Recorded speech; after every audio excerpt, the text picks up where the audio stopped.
40 yards tayo, plinking muna gamit meter. Ayan. So meron ako ditong 4 na pellets.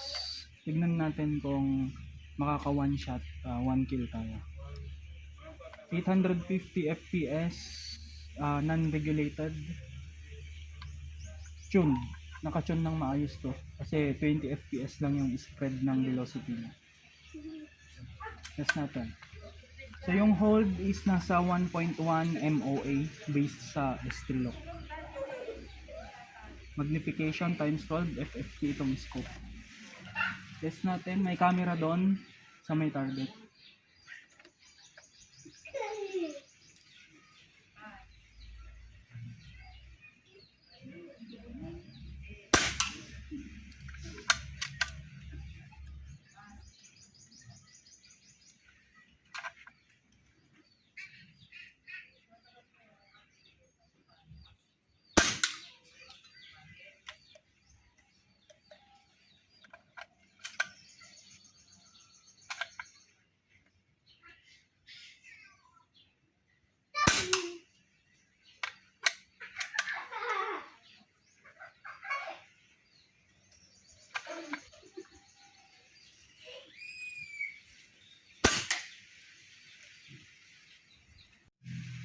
Okay, so ngayon naman yung takip naman ng ketchup.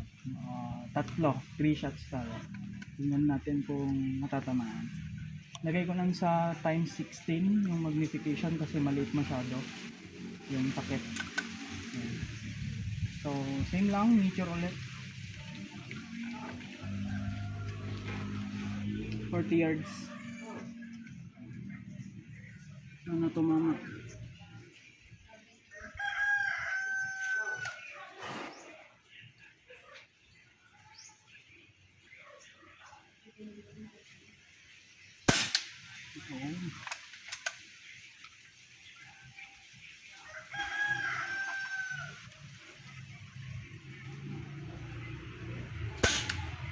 Yes.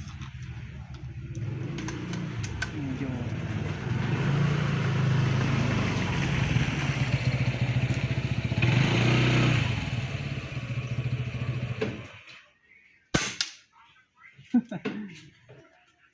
okay na. Try pa natin another 2 shot. Dadalawa na lang kasi pellet ko eh. Nireset ko yung target. 48 yards, unregulated, 850 fps. 2.6 MOA ang adjust. Simula tayo sa left.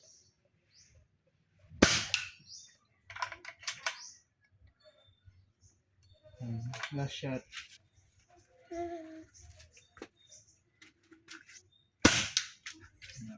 Tama talaga. Okay na.